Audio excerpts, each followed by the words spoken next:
Ladies and gentlemen, welcome back to my YouTube channel. My name is Vitumela Magoshani, the creator of the Be Smart Budget, your sister in budgeting, and of course the self-appointed personal finance activist. So today, guys, I'm going to be talking about the money mistakes that I have made. So I'm going to get into it. The first money mistake that I made was when I started working as a waitress, earning a salary of 1,100 Rand per month, and of course the tips. I opened store accounts. I opened one at the Fix and one at Mr. The Mr. Price, I think they gave me a reasonable limit. It was around 1 point something. It was quite reasonable. But with the Fix, at first it was a COD, where if you're buying for 180, you have to pay 90 Rand or 60 Rand, which was fine at the beginning. But as I bought more, my buying power increased until I remember I had 4,000 Rand credit limit. Guys, stores don't care about you. How can you give a child that is earning 1,100 Rand a credit limit of 4,000 Rand on clothing, So I took it and I maxed it out. So when I started working, I was already paying back store cards. I remember with the Fix one, I was paying like 600 Rand per month. Mr. Price was still quite cheap because it was like 100 and something Rand per month. But imagine now you're moving into a stable job, and you're already starting with debt. So that is the mistake that I made, and I wish I didn't have to.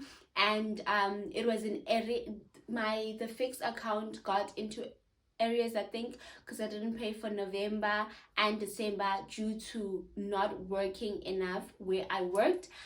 So I didn't pay it for those 2 months. So it was already in areas it was behind. So now I am starting work and I have to pay back this money. So that was my mistake number one, store cards. And then the second mistake that I made, if I convinced myself that I was a shopaholic and I would buy clothes every month. I didn't have a savings. That's the third mistake I made. I didn't have a savings account. And the one that I had a 30-day notice, and I remember I wanted weaves. I had a bit of savings. I put the notice for that child. This is my money. I put a notice for that and I bought hair.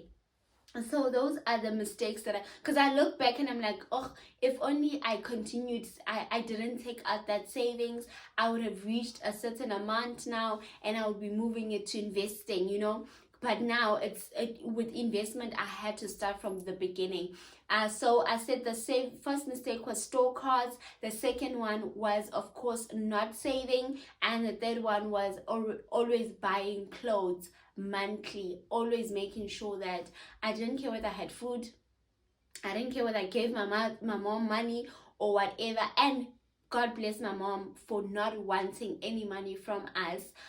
So your salary was your salary. She was not expecting anything from us. So I'm grateful for that, because wow, and mind you, the first 3 months of me working, I stayed with my uncle. I didn't pay rent, I didn't buy food. But I can tell you now, besides paying the debt for the store cards, I don't know what I did with my money. I don't even want to lie to you. All I know is I was traveling quite a lot. From Coxsackie to Maritzburg. I think I would go twice a month there because I was like, my friends are in Maritzburg. I need to see my friends. I need to stay connected. I would go for every gathering they had, every event they had. And at that time, I'm blowing my money, And I look back, I'm like, okay, I needed to do those things in order to learn from it.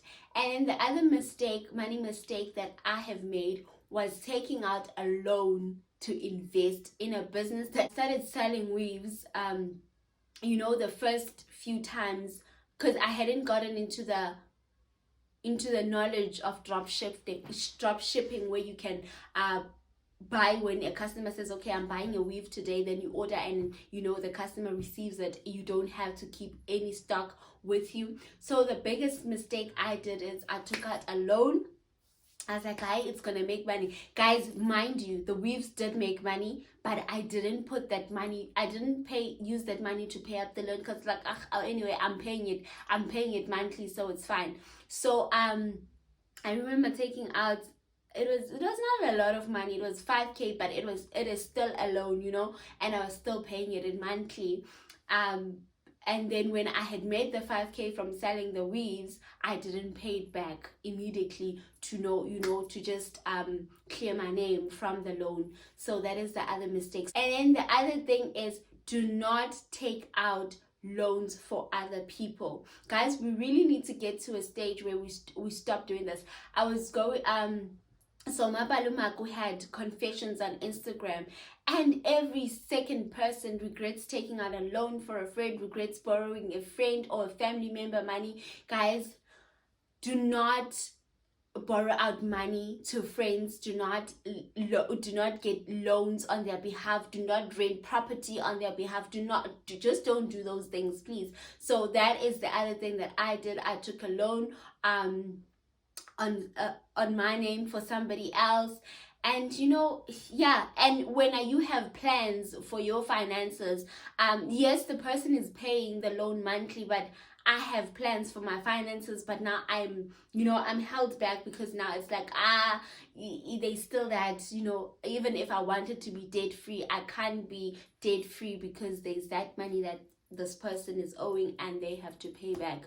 So that is the other money mistake that I made, taking out money for the other money mistake that I made, guys. Yes, I made money in Bitcoin, but I got greedy, and I invested. I would say the mistake here is investing in something that I do not know, something that I didn't quite understand, or something that I did not know or even quite understand. And because it was just something that people were doing, and it was everywhere, and I thought, no, I cannot be left out. Yes, I did make money, because I remember the first time around I bought Bitcoins with 1.5. The Bitcoin value increased. I withdrew 4 point something, and that one also, that 4 point something also, I blew it. I don't even know what I did with it. I cannot even, oh no, wait, I bought a fridge. I bought a fridge, and the rest, I went out with, I ate out, I bought clothes, I did hair, those kind of things. I enjoyed it. And then the other money mistake is, I was selling things, but the profit I was using, and I was not saving up that profit as an additional income. I didn't see it as an additional income. I saw it as a spending fund. When you are like, I am just selling so that I could eat, I'm just selling so that I could dress up, I'm just selling so that I could go out with friends, or that is exactly what I was doing. And I look back, I'm like, I could have made money, I could have invested, but hey, I learned the lessons there. So with the Bitcoin is, when I withdrew the 4.5 the first time, I then this whole time I was putting it in a Luno account. And then I do not know what came over me. Also, no, the scammers, they see your movement online for some. I don't know how it works. I really don't know how it works. But they see your movement online, So I think they saw my movement, and this other one hit me up on email, and they were explaining this business of theirs that would, and then I'm afraid I fell for the trap. I invested a whole 2,000 rand, and I must say I got scammed. So I lost a good 2,000 rand. It's a lesson. I had to learn that you do not invest in things you do not know. You do not invest in things you do not understand. At all times, you need to be aware and fully knowledgeable of what you are getting yourself into, where you are putting money in. And also, I learned that you do not invest money you cannot afford to lose. The only type of money that you should be investing is money that you do not need. It has to be money that you are willing to part with for a certain period of time. Those are my money mistakes that I made. I know that there's probably others, but then in order, you will be asking, what helped you to get out of this money mistakes? Guys, what helped me was financial education. And my brother had a book he was reading. I forgot the writer, but it said, "Is your thinking keeping you poor?" So when we got so we traveled from Coxwood to Maritzburg, and when we got there, he gave me the book because he was driving. He was like, "No, read this book while we drive. The trip is quite long. Read the book, read it, and also read it when we get there, and coming back, then I'll take it when we get back." And that book changed a whole lot of things for me about money, about investing, about saving. Like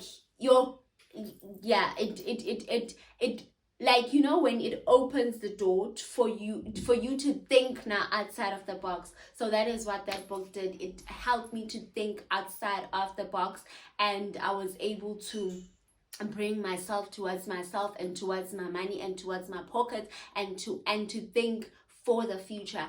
And then from then I fell in love with personal finance.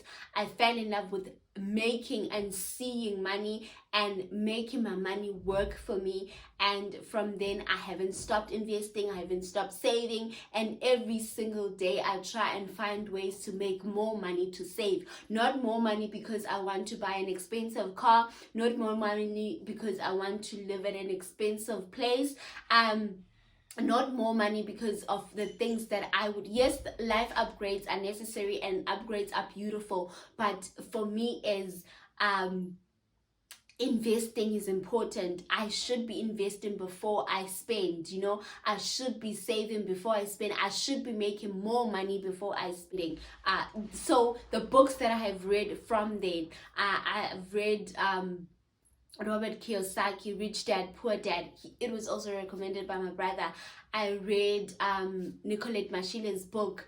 I read Mapalu Maku's book. I read Managing Your Money Like a Effing Grown Up. I read then I read mind books on, you know, because I figured that if I am to change the way I am with money, it has to first change in my mind. I had to first change my mindset. The brain is the most powerful tool that can help me to bring the things that I desire to manifestation, you know. So that is why I just read books. I fell in love with personal finance, and from then I've just started being, I could say I'm okay with money because I still make money mistakes. Like I still overspend, I still break my budget, but I do have a budget. That is the important thing, and I do understand the core principles of money. I do understand the core principles of wealth, and managing money from the word go is the important thing. So if you're not budgeting, I suggest you start budgeting. Even if you're not using my budget template, but draw up your own budget template if you have to. Get others elsewhere if you have to, but it would be nice, of course, to use my one. But I just feel like people should be budgeting, investing. Even if you start with saving, or you start with investing as little as 500 Rand a month, and then it is important that we ensure our wealth. So these are things that we always speaking about, and these are the core principles of finance which we should all be doing to get to the point of financial freedom that I hope we all desire.